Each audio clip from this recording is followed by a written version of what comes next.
ꯃꯌꯥꯝꯕꯨ ꯇꯣꯟꯖꯅꯨꯅ ꯇꯔꯥꯝꯅ ꯑꯣꯛꯆꯕꯒ ꯂꯣꯏꯅꯅ ꯈꯨꯔꯨꯝꯖꯔꯤ꯫ ꯉꯁꯤꯁꯨ ꯃꯍꯧꯁꯥꯒꯨꯝ ꯅꯨꯡꯉꯥꯏꯔꯕ ꯐꯨꯡꯒꯥꯋꯥꯔꯤ ꯑꯃ ꯄꯨꯗꯨꯅ ꯂꯥꯛꯆꯔꯤ꯫ ꯋꯥꯔꯤ ꯑꯁꯤꯒꯤ ꯃꯃꯤꯡꯅ ꯑꯉꯥꯡ ꯆꯥꯕ ꯍꯤꯡꯆꯥꯕ ꯑꯍꯨꯝ꯫ ꯋꯥꯔꯤ ꯑꯁꯤꯕꯨ ꯊꯥꯕꯤꯔꯛꯄꯅ ꯆꯦꯡ ꯃꯩꯇꯩ꯫ ꯊꯥꯏꯅ ꯃꯇꯝ ꯑꯃꯒꯤ ꯋꯥꯔꯤꯅꯤ꯫ ꯃꯥꯂꯦꯝꯒꯤ ꯃꯐꯝ ꯑꯌꯥꯝꯕꯗ ꯑꯀꯟꯕ ꯅꯣꯡ ꯅꯨꯡꯁꯤꯠꯅ ꯏꯁꯤꯡ ꯏꯆꯥꯎ ꯊꯣꯛꯄꯗꯒꯤ ꯂꯩꯐꯝ ꯂꯩꯇ꯭ꯔꯗꯨꯅ ꯇꯝꯊꯤꯔꯕ ꯍꯤꯡꯆꯥꯕ ꯑꯍꯨꯝ ꯆꯥꯎꯔꯕ ꯎꯖꯥꯎ ꯑꯃꯒꯤ ꯃꯊꯛꯇ ꯇꯣꯡꯗꯨꯅ ꯑꯁꯨꯝ ꯇꯥꯎꯊꯔꯛꯄꯅ ꯇꯥꯏꯕꯪ ꯃꯤꯑꯣꯏꯕꯒꯤ ꯂꯩꯕꯥꯛ ꯑꯃꯗ ꯌꯧꯁꯤꯜꯂꯛꯂꯝꯃꯤ꯫ ꯍꯤꯡꯆꯥꯕ ꯑꯃꯅ "ꯑꯩꯈꯣꯏꯗꯤ ꯎꯖꯥꯎ ꯑꯁꯤꯗ ꯀꯣꯜꯂꯒ ꯇꯨꯝꯂꯤꯉꯩꯗ ꯑꯩꯈꯣꯏꯗꯤ ꯀꯔꯥꯏ ꯌꯧꯔꯦ ꯍꯥꯏꯕ ꯈꯪꯍꯧꯗ꯭ꯔꯦꯗꯅ꯫ ꯃꯣꯏ ꯑꯅꯤꯁꯤꯁꯨ ꯌꯥꯝ ꯀꯟꯅ ꯇꯨꯝꯂꯤꯅꯦ꯫ ꯑꯦ ꯑꯃꯁꯤꯗꯤ ꯎꯁꯤꯗ ꯃꯈꯨꯠꯅ ꯀꯣꯟꯕ ꯑꯣꯏꯔꯝꯗ꯭ꯔꯅꯤ꯫ ꯃꯥꯒꯤ ꯃꯌꯥ ꯆꯧꯕꯁꯤꯅ ꯌꯨꯔꯒ ꯌꯥꯟꯕ ꯑꯣꯏꯔꯝꯃꯤꯅꯦ꯫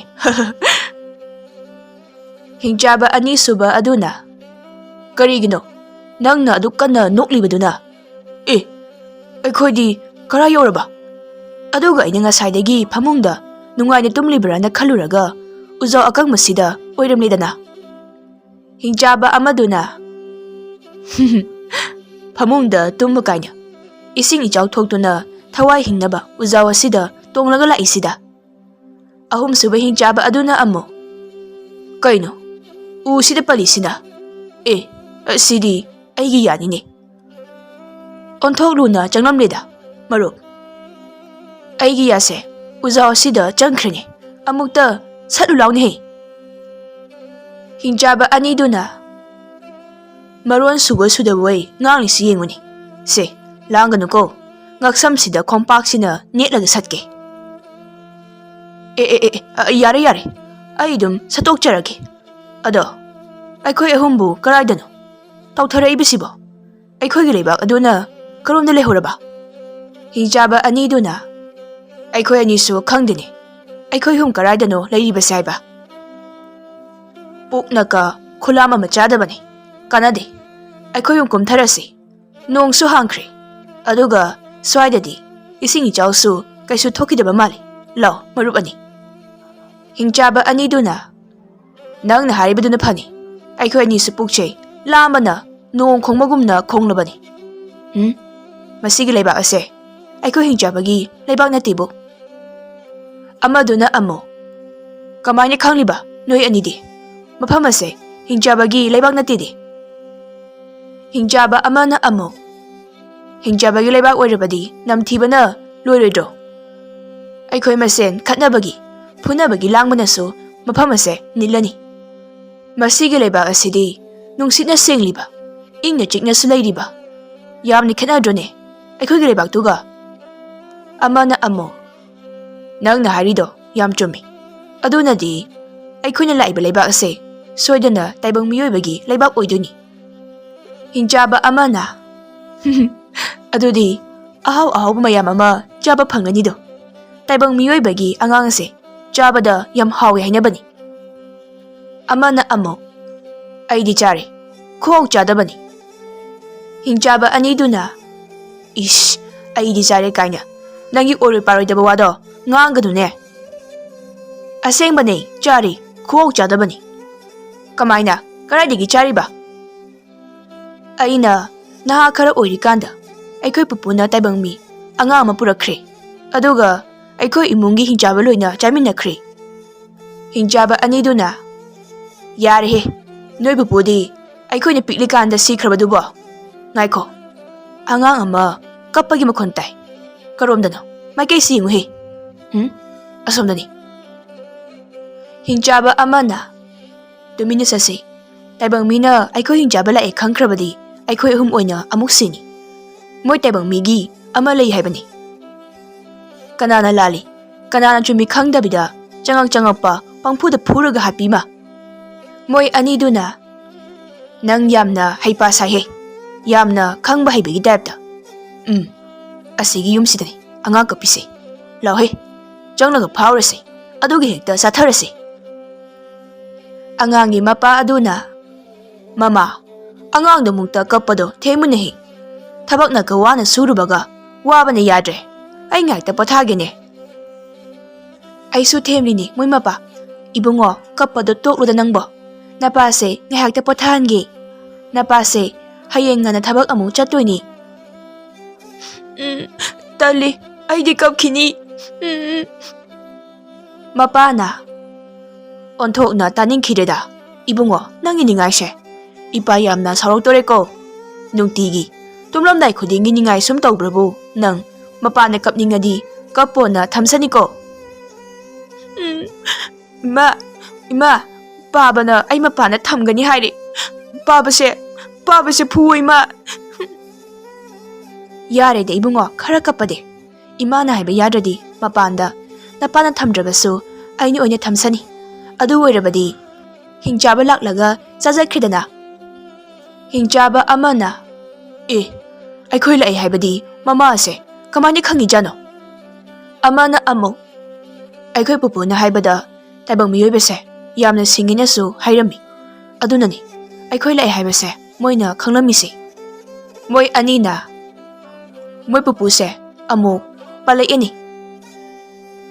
Baba imana ise mapana thamlaga hingchabada pizani haye. Imase pu baba. Mase sum sautana dam launa phudarakani ko. Ngasai ya changlakpadagi ningai tawbabu haujik mi loina tumnakhraba phawba ningai tawimi.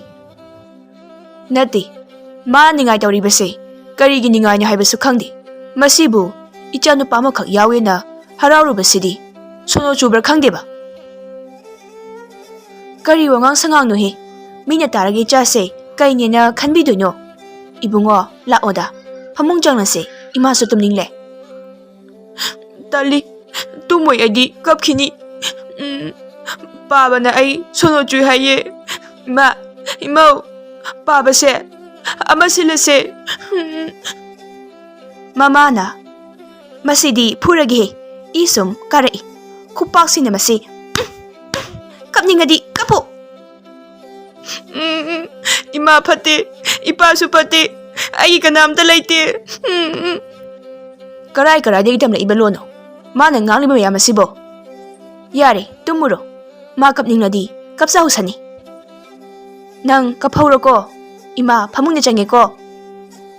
Noi ani aigi imaga ipaga nate. Noi ani di phatabini hinjabini. Yum thadoga chatlani. Mapanda hinjaba laibani ko. Pharaga pujaki sani ko. Hinjaba ani duna aikhoi mapanda ngaraga lairise. Moi mama se kamani khangni janone. Amana amo tumina layuhe angang se mapanda thorakli. Pharaga pukhrase pukse khongbani yadre. Mama angang du karino khangkap kaplamlaga tumina laikribasibo amukta mapan tholaga yenguna he. Aidi aigi chanupa se kamain tawni. Ibungo karai tana mu chakhrabajano. Ibungo moi mapa ibungo do laitiye amukta hagot piro. Masi angang sida khutpe na phuge. Ibungo mama thongalomda ka muk thokhrabajala amukta yengsi. Moi mapa phatanungdaga thoklabadi aidi kamai tawni. Kaishu tawramoi mama nachanupa se yamna pharoidoriba angang niko. Numidang aduda mamaga mapaga na machanupa adu phanathirabasu phangkhidre. Somdana hingjaba ahum aduna angang adu yam hauna yena duna charammi. No ngalakpadadi khul adu angang mangkhibagi pauna ya langnarami. Numit asidagi mafam khudingda angang mangmagi paw sitoina tanaba haurammi. Hingjaba amana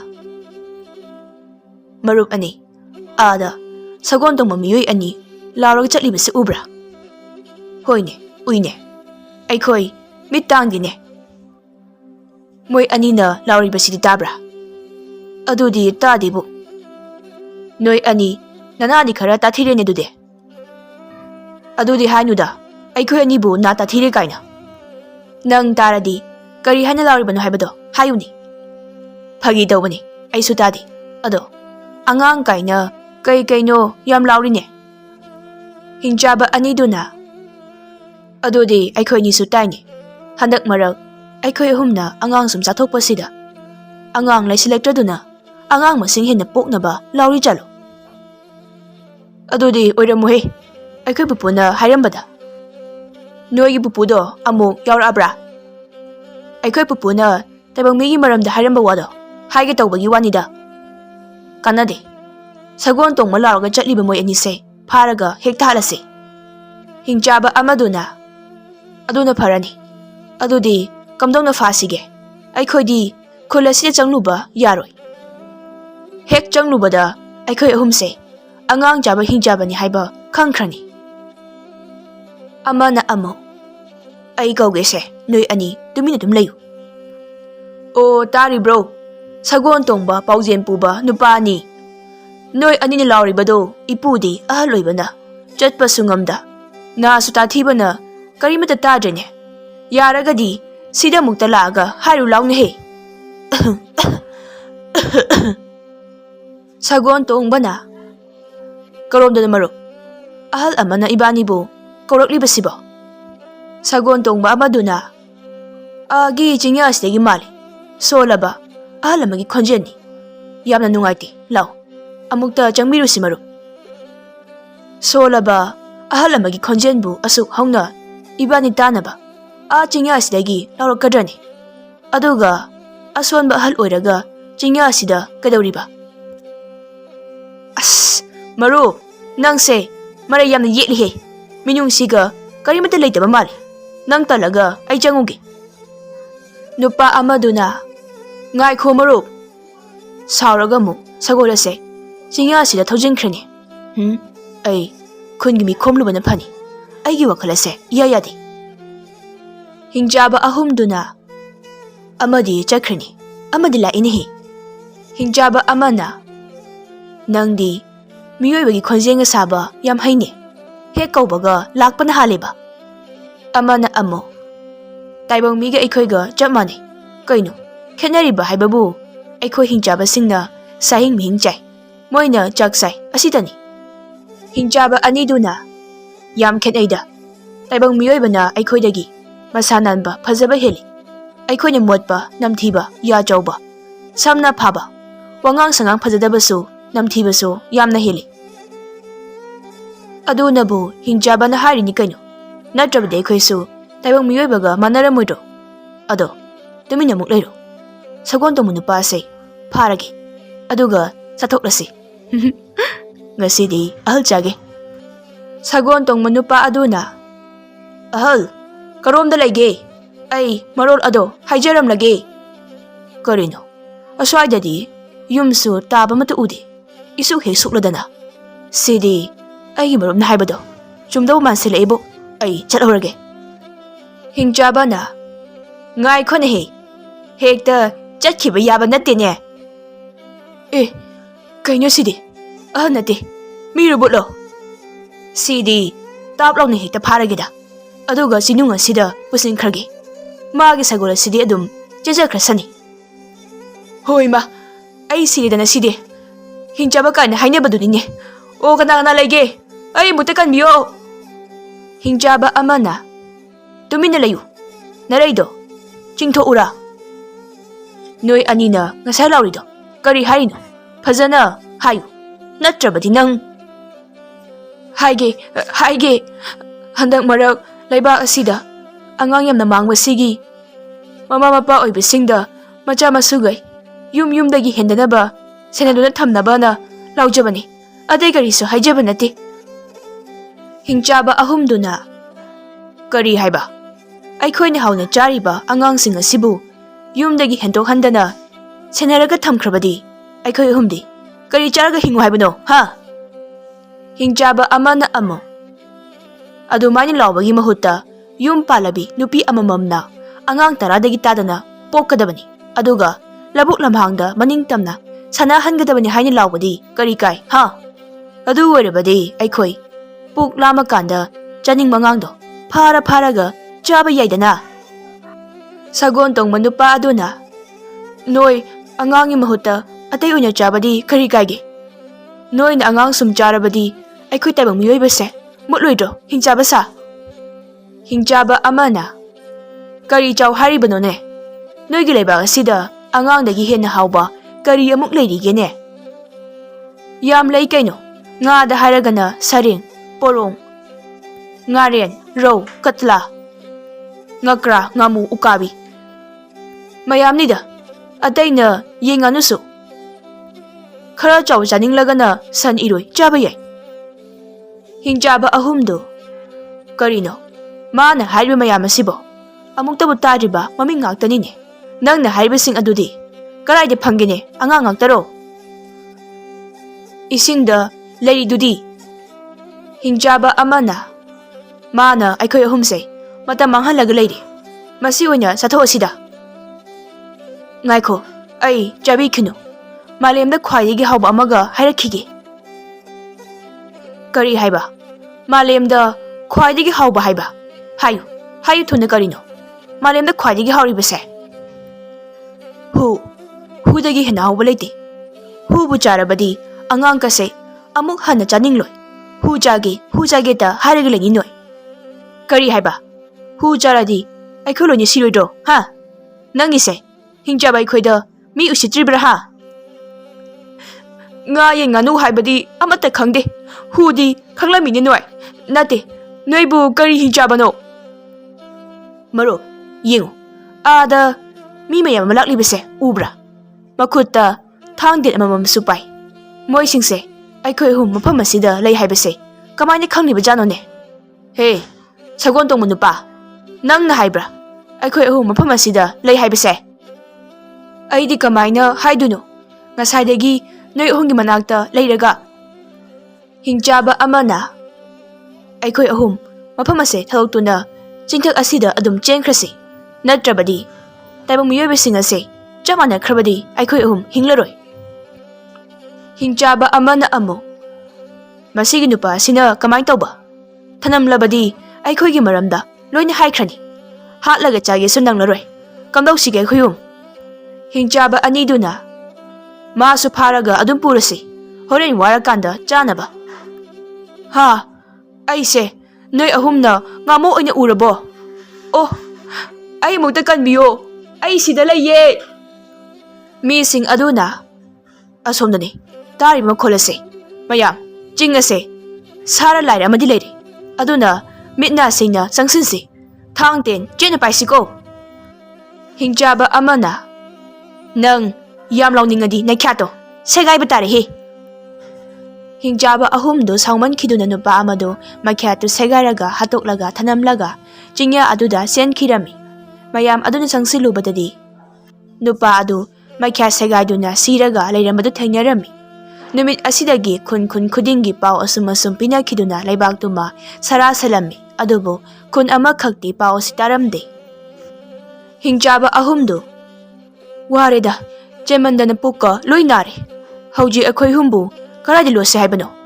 Mafam khuding taibang mising akhoi humbu hatnaba koithi thiba hore. Amana amo. Karaida bulutoino. Chingda phauba miyoibasing sina langmai thaduna aikhoi thilera kansida. Amana amo. Aikhoi ahumse sibadi yadabanina ngamnaba hotnaba tabani. Aduga ayung nunthina thoktrabasu numidangi matamna thoktuna aikhoi ahumgi chanaba khara yamna thijin hauraga mafam chaba lokumba surungumba ma thinaba honasi. Hingjaba amana. Kadore maro nangna kapibaduna kapkanune. Hingjaba na makapnabro. Mapigasu ororo tari. Nangi mongdudi taibang mi sumasileda. Pukni yam nungsiray maruk ngasidi iray pakta leijaramlabadi ngasi aikhoi ahumna mafam amadagi mafam amada lotana leiramlibase. Leiramloiko chelamoiko. Hautaba kanyoma charabasu ining tamna phamlaga nungaina iyumda charamgani. Sidadi leptana chenana chare. Nong taraklasu iyum oirabadi chotlamoy. Sidadi pungchot chotle. Sidabu pungning kamaina nungsiroidono. Kadore nabani mo kapaiduna. Noi anidi rasi yam yaudena. Hingjaba aniduna. Marup aikhoi ahumse maraibak thiraba lambi lamhangnaraba hingjaba haibaduniko. Ireibakta amuk hanba phangani haiba tamba ngamdraba hingjaba ahum haibaduniko. Hingjaba amaduna Marup aada wanglaba ching ama leiribase ubra masigi matona karaga yenglabadi aikhoigi lebak ado ubasu yai karaga amukti yengusira Hingjaba aniduna nangna haribado yaine lau kappagi mahutta karaga hekta yengurasi Hingjaba ahumdo ching adu tamna lakpada piklaba khun ama urami khun aduda angang kharasu chen chongduna sanaba urami Hingjaba amaduna angang singdu hek ubaga chaning mana maya sing adu khoro khoro khotlammi Hingjaba amana marup ani ada angang khar sanaribase ubra uine khoi ni so ai khoi ahumgi angang se amamam pharaga cha saduna chatlabadi chingase yobo khangaurise Amana kaidoduno da aikoi homgi ani pharadi chingmaton phauba chaba konadoini moi anina nangna haribadusu yaine adudi pharurasira amana ngai khone noi anibo ahoba makhona matadabro tai kari makhona sidi khulasidagini tari makholase nunga yokataknabagi makhon mali kumtharaga hekta yengurasi Hingjaba ahumdo ching adudagi khun tamna kumtharai khun adudana khun ngakpa nupa akanba anina maya thauraba thang singjang kanna phengli labuktana angang khara sanari nupa amana aigi thang maya sidi thaure marup sidi yot phawba tatani nupa amaduna aigi singjang sisu phajana thaurebo sidi yandrabasu thengdang thengmada pat tatlani thengdang thengmada tatlabadi nangi singjangdudi lagi singjang tarene ado ngasidi sa kai matang pharaga thang asigi mayase yeningkhreda nupa amaduna adu hairaga angang singlabukta sanahubani ko mamangi dumaina chingdagi kai kumtharaklaga angang chakhini ko hoine adudi iban hagolase angang singdo amukta yenglusi angang khai aduna ima khulgi mi sing aduna khun ngakpa nahanido karaida legini he angang phakhren he nupa aniduna angang phakraiba kairo kari sano karonda pukhige ahal sing aduna kainate minine tu ada singkhongda angang amamam puraga chatkhren he noi anibu kaidawrige thuna tanongne nupa amana aigi angangdo hek sibanaba thoklaba noi ani aini kaidawgi yeng nupa aniduna tumina layu he ahal nangonda oin tainarakani namangda nacha pharaga pukhraga tanangedi haidana aikhoi ni ngairaga leiribasibu noigi thamoidubu kari thamoino ha hanubi amana noido kona khanaugne angang ahumsei hana mukta kalune he marup law angang phamoi ahumsida ibanigi thang singjangase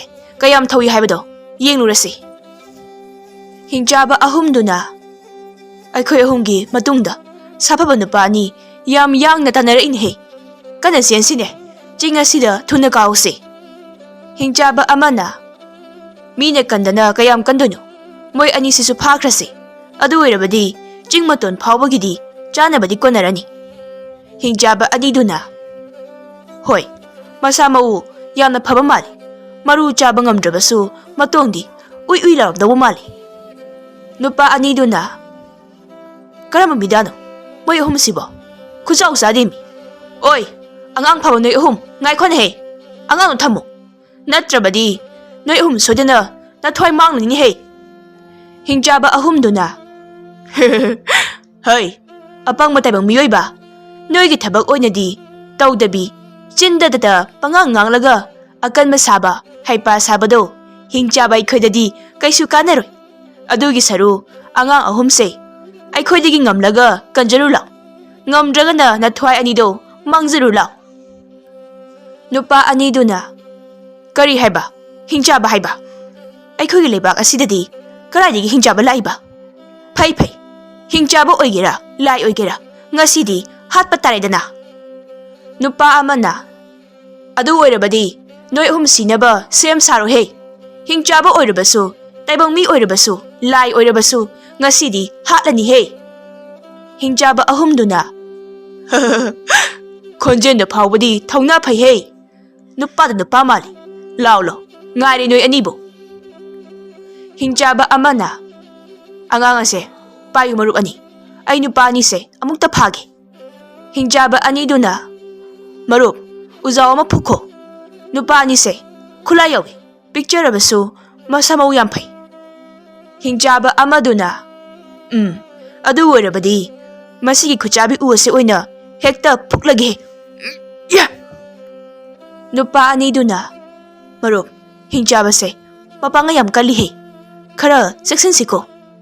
Nang na somdagi. Ay ni somdagi. Sari sara tawduna, hekta halase. Hoy marup, khungi misingsu, loni yosilakle. Mogi mamangda, hingchaba ahum se halaga, angang ahum se kalase. Hingchaba ani duna. Marup, taptharanu. Mi mayam amalai. Pop thomnalaga chingda kakrasi tawruhe. Hingchaba ani duna. Marup, taptharanu. Mi mayam amalai. Pop thomnalaga chingda kakrasi thuruhe. Hingchaba amaduna. Hoy marup. Ya, noi anida kanthatlage he. Nupa ani duna. Marup, mitna singu he.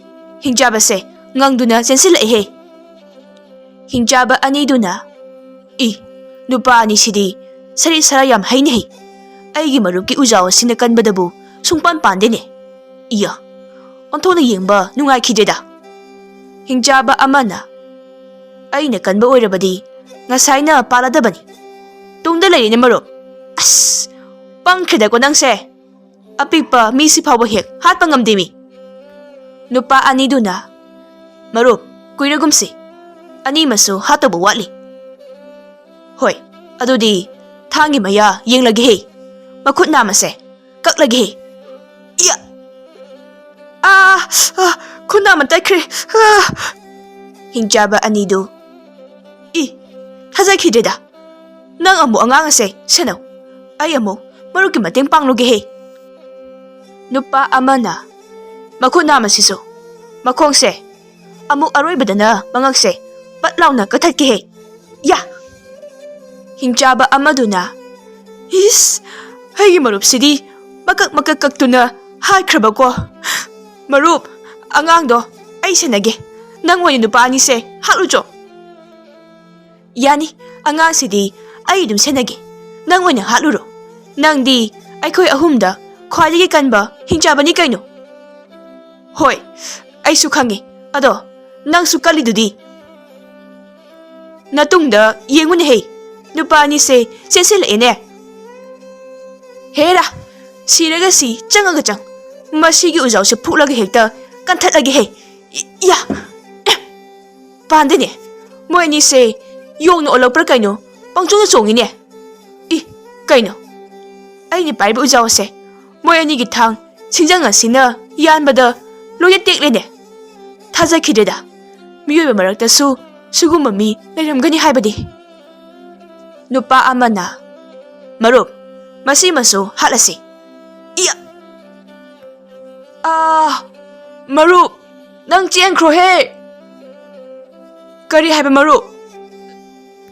Thawai hingnaba chenkro. Nang hinglabadi aikhoi gi irai pakta handuna aikhoi anigi wari pumali yu he. Hingchaba amaduna. Aikhoi ahummak mafam asida thawai mangdobagi saru chelhobana pharani. Hingchababu minyungsi chenbagi typeta aina ngasaidagi moi ani ngaile. Ai chele he. Apang apangba oina charaga irai pak thirurage. Nupa ani duna. Ama chenkrane marup. Nang tano. Ama se ai hatlage. Ai sirasu ai gi marup simadi kalamage he. He nupa. Nupa ani ngamlabadi ai hat ko he. Ya. Natrabadi angang ahum se nallaga hatlage he. Nupa ani duna. Marup angang ahum do hana mutakansi. Masita mga kaklage he. Ya. Khangbra. Asumna hingchaba amadudi mathwai hingduna chenkirami. Moy anidi nupa aniduna hatkri. ꯃꯤꯌꯥꯝ ꯑꯃꯅ ꯍꯤꯡꯆꯥꯕ ꯑꯃꯗꯨ ꯀꯣꯏꯊꯤ ꯊꯤꯗꯨꯅ ꯇꯥꯟꯅꯔꯕꯁꯨ ꯐꯪꯈꯤꯗ꯭ꯔꯦ꯫ ꯅꯨꯃꯤꯠ ꯈꯔꯅꯤꯒꯤ ꯃꯇꯨꯡꯗꯗꯤ ꯍꯤꯡꯆꯥꯕ ꯑꯃꯗꯨ ꯋꯥꯡꯂꯕ ꯆꯤꯡꯗꯣꯟꯗ ꯀꯥꯗꯨꯅ ꯃꯔꯩꯕꯥꯛ ꯌꯦꯡꯕ ꯐꯪꯖꯔꯝꯃꯤ꯫ ꯑꯣ, ꯍꯨꯝꯂꯛꯂꯤꯕ ꯅꯨꯡꯁꯤꯠ ꯑꯁꯤꯗ ꯍꯤꯡꯆꯥꯕ ꯑꯩꯈꯣꯏꯒꯤ ꯑꯃꯣꯠꯄ ꯃꯅꯝ ꯑꯁꯤꯅ ꯇꯥꯛꯄꯗꯤ ꯑꯩꯈꯣꯏꯒꯤ ꯂꯩꯕꯥꯛ ꯑꯁꯦ ꯁꯣꯝꯂꯣꯝꯗ ꯂꯩꯕ ꯑꯣꯏꯔꯦꯗꯅ꯫ ꯏꯔꯩꯕꯥꯛꯇ ꯍꯟꯕ ꯐꯪꯗꯧꯔꯕꯀꯣ? ꯅꯨꯡꯉꯥꯏꯔꯦꯗ, ꯏꯔꯩꯄꯥꯛ ꯏꯔꯝꯗꯝꯗ ꯍꯟꯕ ꯐꯪꯗꯧꯔꯦ꯫ ꯏꯔꯩꯄꯥꯛ ꯌꯧꯕꯒ ꯑꯩꯒꯤ ꯃꯔꯨꯞ ꯑꯅꯤꯒꯤ ꯂꯃꯟ ꯈꯨꯝꯅꯕ ꯑꯩꯅ ꯑꯩꯒꯤ ꯍꯤꯡꯆꯥꯕꯁꯤꯡꯗ ꯋꯥꯔꯤ ꯂꯤꯗꯨꯅ ꯃꯐꯝ ꯑꯁꯤꯗ ꯑꯃꯨꯛ ꯂꯥꯛꯇꯨꯅ ꯂꯃꯟ ꯈꯨꯝꯈꯤꯅꯤꯀꯣ꯫ ꯍꯦ ꯇꯥꯏꯕꯪ ꯃꯤꯑꯣꯏꯕ, ꯅꯣꯏ ꯑꯩꯅ ꯑꯃꯨꯛ ꯂꯥꯛꯄ ꯉꯥꯏꯔꯝꯈꯣꯀꯣ꯫ ꯑꯁꯣꯝꯅ ꯂꯥꯎꯔꯝꯂꯒ ꯍꯤꯡꯆꯥꯕ ꯑꯃꯗꯨ ꯃꯔꯩꯕꯥꯛ ꯊꯤꯗꯨꯅ ꯆꯠꯈꯤꯔꯝꯃꯤ꯫ ꯍꯧꯖꯤꯛꯇꯤ ꯇꯥꯏꯕꯪ ꯃꯤꯒꯤ ꯂꯩꯕꯥꯛ ꯑꯗꯨꯁꯨ ꯑꯉꯥꯡ ꯃꯥꯡꯈꯤꯗ꯭ꯔꯦ, ꯍꯥꯟꯅꯒꯨꯝ ꯏꯪꯅ ꯆꯤꯛꯅ ꯑꯃꯨꯛ ꯄꯥꯟꯈꯤꯔꯝꯃꯤ꯫